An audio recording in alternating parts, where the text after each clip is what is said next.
بسم اللہ الرحمن الرحیم. خواتین حضرات، میں ہوں اختر عباس اور آپ سب کو میرا سلام پہنچے. خواتین پاکستان کی ہوں یا پاکستان سے باہر، ایون کسی افریقی ملک میں رہ رہی ہوں، امریکہ میں ہوں، کسی ماڈرن ملک میں ہوں، یقین مانیے ان کے مزاج میں رتی برابر فرق نہیں ہوتا.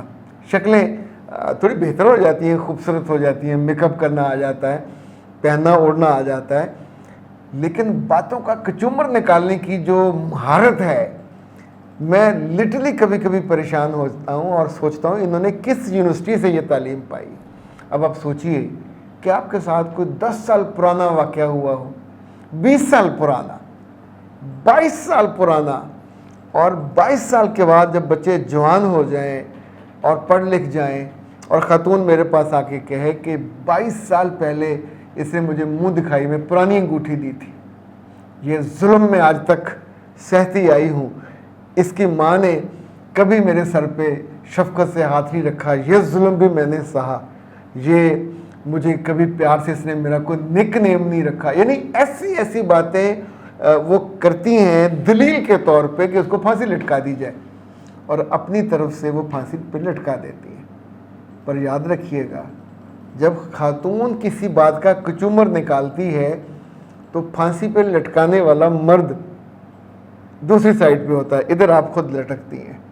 جتنا وہ نیچے جائے گا اتنا آپ، یعنی دونوں ہی ایک جیسی کیفیت میں ہوتے ہیں اور دونوں کو تکلیف ہوتی ہے، دونوں درد سہتے ہیں. جس بات کو میں کہہ رہا ہوں کہ خواتین کچومر کیوں نکالتی ہیں، زندگی میں سب کے ساتھ حادثے ہوتے ہیں. ابھی میں اور میری اہلیہ صبح ہم بازار گئے، ہمیں کچھ چیزیں خریدنی تھی، تو واپسی پہ ایسے آواز آئے جیسے ٹائر کی پوری جلد اتر گئی ہو، اور کڑ کڑ کڑ. گھر آ کے میں نے دیکھا کہ وہاں بھی میں نے اتر کے دیکھا تو اٹ واز فائن. گھر آ کے دیکھا تو اس میں بڑا سا کیل تھا. اچھا اب آپ سوچئے، کل لیا، آج اس میں 3 سوراخ ہو گئے، تو اس کا کتنا کچومر نکالا جائے. ہم نے دوبارہ ذکر بھی نہیں کیا. اب آپ کے پاس بیٹھا ہوں تو صرف آپ کو بتانے کے لیے کہ چیزوں کو کیسے اگنور کر دیتے ہیں. اس کا کچھ بھی نہیں کیا جا سکتا. جن چیزوں پہ، جن رشتوں پہ، ایک فیملی نے امریکہ میں ہے اور ان کی ساس ان کے ساتھ رہتی تھی، خاتون روز لڑتی تھی. 2 بیٹیاں ہیں، 2 بیٹے ہیں، بہت پڑھی لکھی ہے، روز لڑتی تھی ساس سے. کبھی وہ جو تو میں ہوتی تھی. تو ایک روز کیا ہوا کہ بیٹے نے، ساس کا الگ کمرہ ہے، بچوں کا الگ کمرہ ہے، میاں بیوی کا الگ کمرہ ہے، اچھا گھر ان کے پاس، تو اس نے تھوڑی دور جا کے اپنی ماں کے لیے ایک الگ گھر لیا. اچھا میاں صاحب آفس جاتے ہوئے اماں سے مل کے جاتے ہیں، واپس آتے ہوئے مل کے آتے ہیں، اور انہوں نے اپنی وائف سے کہا کہ تم اب اس کی فکر کرنا چھوڑ دو. اچھا جب بھی وہ ذکر کرتی ہیں تو وہ کہتا ہے نہیں، میرے وہ ذمہ داری ہے، میں اس کو ہینڈل کر لیتا ہوں. تو پچھلے اب کافی عرصے سے وہ خود ہی ہینڈل کر رہے ہیں. ان کی بہن آئے، ان کا بھائی آئے، ان کا کوئی عزیز آئے تو وہاں وہ ماں سے ملتے ہیں اور وہاں رہتے ہیں، ظاہر پورا گھر ہے. اور اگر کبھی یہ خاتون گھر میں نہ ہوں تو ماں پھر آ کے جو سامان وغیرہ لے کے جانا وہ لے جاتی ہیں. اب ان خاتون نے جس بات کا کچومر نکالتی ہیں وہ یہ ہے کہ مجھے جانا ہے اماں سے ملنے، بچوں کو ملوانے جانا ہے، عید پہ جانا ہے، فلاں موقع پہ جانا ہے، ویکینڈ پہ جانا ہے. تو میاں آگے سے کچھ نہیں کہتا ہے، وہ یہ کہتا ہے کہ نہیں تم رہنے دو. اصولی تو اسے کہنا چاہیے کہ تم سے لڑ کے، تمہاری مزاج کی سختی کی وجہ سے ہی میں نے اس کو وہاں کیا کہ تاکہ تم. بہت ساری خواتین کو یہ پرابلم ہوتا ہے کہ ہمارا میاں سٹینڈ نہیں لیتا، ہمارے ساتھ نہیں ہوتا. تو اب انہوں نے سٹینڈ خود لیا اور ایک چیز کو الگ ممکن بنا دیا.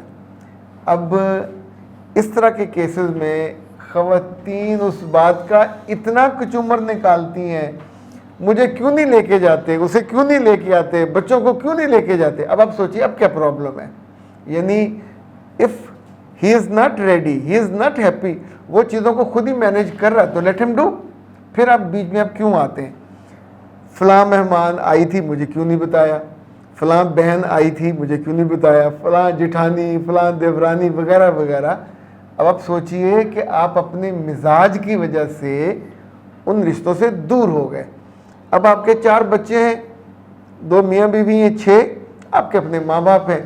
تو اب آپ کی جو رینج ہے وہ یہ بن گئی. ان کے ساتھ رابطہ رکھیے، اپنے بیٹوں اور بیٹیوں سے محبت کیجیے، ان کی کیئر کیجیے. لیکن اگر آپ نے ہر وقت گھر میں یہی کرنا ہے جس کی وجہ سے میاں آپ سے دور لے گیا اپنی ماں کو، تو آپ سوچئے اس کا سب سے بڑا جو نقصان ہوتا ہے ایک تو خاتون کو ہوتا ہے. یعنی ہم اسے اگر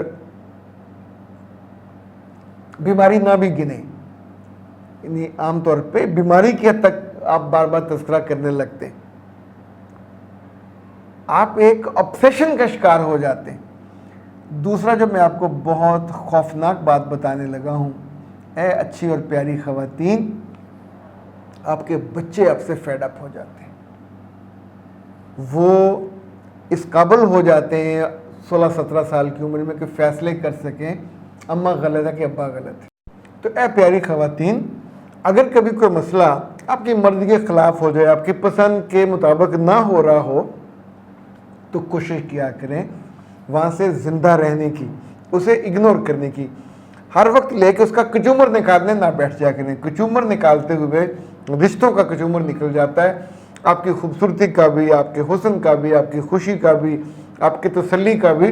اچھا، اس ایک لمحے کو سوچیں کہ کہیں ایسا تو نہیں ہے کہ you have nothing to do, آپ کے پاس کوئی کام ہی نہیں ہے سوچنے کا، کرنے کا، تو آپ پھر باتوں کے کچومر نکالنے پر لگ جاتے ہیں اور پرانی باتوں کو بھولتے نہیں ہیں، دہراتے ہیں، بار بار دہراتے ہیں، اپنے سے جڑے لوگوں کو بھی تنگ کرتے ہیں. مجھے تو ڈر لگتا ہے کہیں ایسا نہ ہو کہ ان کی ان عادتوں کی وجہ سے ان کے فرشتے بھی تنگ ہوتے ہیں، پھر شکایتیں لگائیں گے وہ کہ یہ تو باز نہیں آتی، مفت میں ہمارا کام بڑھائے رکھتی ہے. اپنی عادتوں کو ٹھیک کرنا چاہیے، اور خاص طور پہ جو obsession ہو جائے اس کو روکنا چاہیے، علاج کرانا چاہیے. ہم ہیں نا آپ کی خدمت کے لیے، کاؤنسلنگ کے لیے ہم سے رابطہ کر لیا کریں. اختر عباس کو دیجیے اجازت. السلام علیکم. زندگی کسی سڑک کی طرح ہے، نہ تو سڑک سیدھی ہوتی ہے ہمیشہ، اور نہ ہی اس میں سے ہمس اور جمپس آنے باز آتے ہیں. معاملات ہوں، رشتے ہوں، تعلقات ہوں، ایکسپیکٹیشن ہوں، اتنی جگہوں پہ انسان کے دل کو دھچکا لگتا ہے اور دل دکھی ہو جاتا ہے. پر ہمارے آس پاس دکھوں کو چننے والا کوئی نہیں ہوتا، ہمیں حوصلہ دینے والا بھی کوئی نہیں ہوتا، کوئی رستہ دکھانے والا بھی کوئی نہیں ہوتا، اور یہ ہر بندے کے بس میں نہیں ہوتا. جب وہ میرے پاس کاؤنسلنگ کے لیے آتے ہیں، مینٹورنگ کے لیے آتے ہیں، ہم پورا 1 گھنٹہ آپ کو سنتے ہیں، یہ آدھا گھنٹہ بھی ہو سکتا ہے. پاکستان میں، پاکستان سے باہر، جہاں جہاں صبح 9 سے رات 9 تک 1 گھنٹے کے سلاٹس میں لیتا ہوں، اور اس میں صرف آپ کی باتیں سنتے نہیں ہیں، آپ کو بہترین حل بتاتے ہیں. یہ کاؤنسلنگ پیڈ ہوتی ہے، اور سب سے مزے کی بات یہ ہے کہ آپ ہی کے مطالبے پہ، آپ ہی کی خواہش پہ اور آپ ہی کی مرضی پہ ہم چھٹیوں کے دن بھی کاؤنسلنگ کے لیے آن رکھتے ہیں. سو عید کے دنوں میں بھی جب آپ اپنے گھروں میں اپنے اس مسائل والے گھر سے دور ہوں گے اپنی اماں ابا کے پاس، تو وہاں بھی آپ مجھ سے رابطہ کر سکتے ہیں. 0300 946 8746 0332 746 8746. پاکستان میں ہو یا پاکستان سے باہر، عید کی چھٹیوں میں ضرور رابطہ کیجیے گا، تاکہ آپ کے دکھوں کو ہم محبت کی چمٹی سے ایسے کر کے اٹھا سکیں اور آپ کو راستہ بتا سکیں، تاکہ آپ کی زندگی کا سفر آسان، سہل، خوشگوار اور بہت اچھا ہو.